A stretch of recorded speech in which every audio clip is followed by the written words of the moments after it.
I mean, I've got it can count. But, it doesn't do anything right now. It's that, one and only, federal fax machine.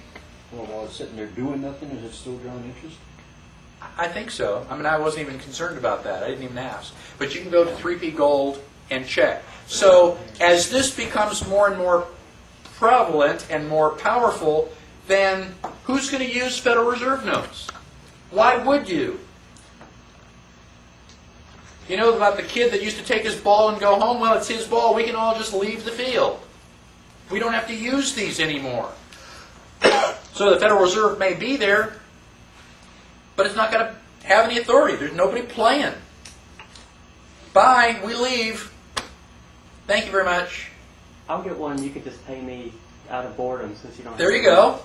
I'd love to do that. I'd be willing to transfer money back and forth. Go out and get a 3P Gold account. We'll use it instead of email. Okay? So, Pay for your seminar. right? That eventually I'm going to be doing that. So digital cash is something that is just around the corner. There's nothing that the government can do about it. This is absolutely wonderful. When the printing press came out, the governments and churches in charge weren't real happy about that. Because up until then, I'm telling you what the Bible says. Oh, really? Now we can print the Bible and you can read it for yourself. You go, hey, you've been pulling a fast one on me. That's not what it says. So they didn't like the printing press. What did they do? They went out and they started burning books. Were they successful? Had we eliminated books? No, because we were printing them faster than they can burn them. There's not a damn thing they can do about it. And there's not a damn thing they can do about 3P Gold. It's going to happen whether they like it or not. And the faster we make it happen, the better off we all are going to be.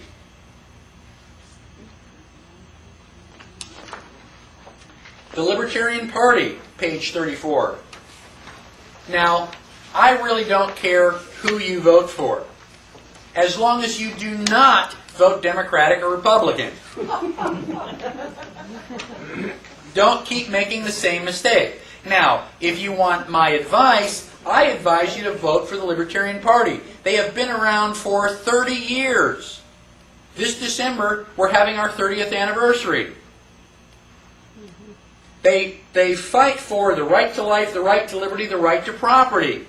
They are the only ones who understand rights. Your money, you spend it. You're an adult, you decide what you want to do. As long as you don't hurt somebody else, you can do anything you want. Gosh, where have I heard that before? The Libertarian Party is the only one that understands the Constitution. You say, well, yeah, but you can't get elected. No, not if you don't vote for me.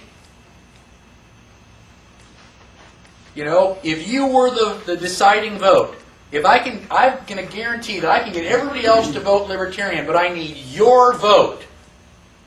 Are you willing to vote Libertarian? I have. And, even if that's not true, are you going to wait until everybody else figures it out and then you're going to be the last one to vote for liberty? Boy, that's a patriot. Why don't you do something brave and daring, like be the first one? And then convince all your friends. Page 35. There are three groups of people. People who don't know that there is a problem. Okay? Then of the people who know that there's a problem, people think that, yes, we can solve it, and we can work within the system. If that's true, vote Libertarian. If you fall in the third group, and you think that the system is so out of hand that it just cannot be fixed, then start from scratch. This is Texas Constitution 2000. It's only the first couple pages of it, but Article 1 is a Declaration of Rights. Right? It says all political power is inherent in the people, and all governments exist by the will of the people. The people of Texas retain the right of altering, reforming, or abolishing their government in any manner they believe proper at any time. Go to page 36. I'll read two of my favorite clauses. Section 5. Every individual has the inherent right of defending the life, liberty, or property of any other individual using whatever force is necessary through whatever means available, including the use of deadly force. Doesn't that sound a whole lot better than the Second Amendment? And just in case there's a Rosie O'Donnell out there who doesn't understand, let me clarify with Section 6.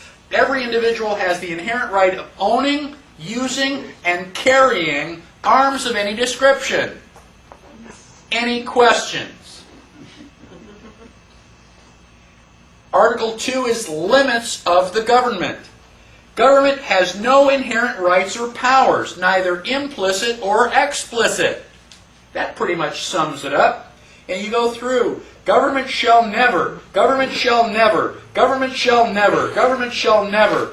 They can't own property. They can't control the free flow of ideas. Government can't do anything unless it's explicitly listed.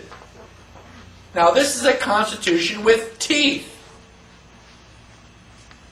Now, the Constitution has been written. It has not been ratified. How did we get this Constitution ratified? Well, we had 9 out of 13 states ratify it. Well, this is a Texas state constitution. We've got 254 counties. If we get 176 counties to ratify it, it becomes the law. And Texas becomes a nation. What happens to the existing statute? They're non-existent.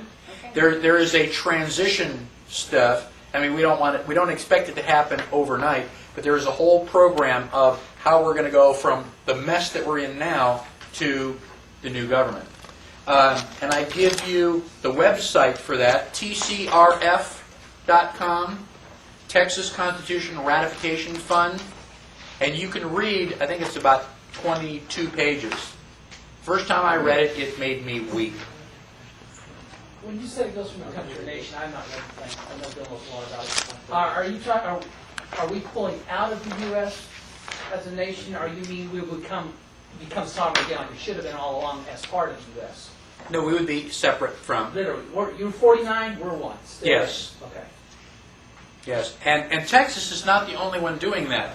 The sovereign nation of Hawaii is very, very close. Alaska, Arizona, Idaho, and Montana also have very strong. Just remember, the last time the United States tried to do this, or part of the states, we ended up in a civil war over it. I understand, and there's a lot of debate as to whether or not that would happen. I personally don't think it would go that far. But, I mean, if it did, send me to the Alamo, lock and load. Got to have the arms in Texas anyhow. That's right. Now, those are some of the things that I think that you should know about, and I think that they should, improve your outlook. Now, starting on page 39, I have a list of reference material. Obviously, we haven't covered anything as much as we would like to. Hopefully, you will start doing your own research. And I've tried to leave breadcrumbs for you to say, gosh, go here. You don't have to search through the entire library. Now, I've got a list of books, a list of videotapes, audio tapes, and websites. Now, every book, audio, and video on this list I have read, watched, or listened to. It's not just because it's got a snappy name. I've been studying the Constitution for 18 years. Now, the websites, I don't have as much. I didn't go through every single website, every single page. So there may be things on the websites that, I don't agree with completely. But they are all, for the most part, as far as I know, very strongly, pro-liberty. And I've tried to arrange the website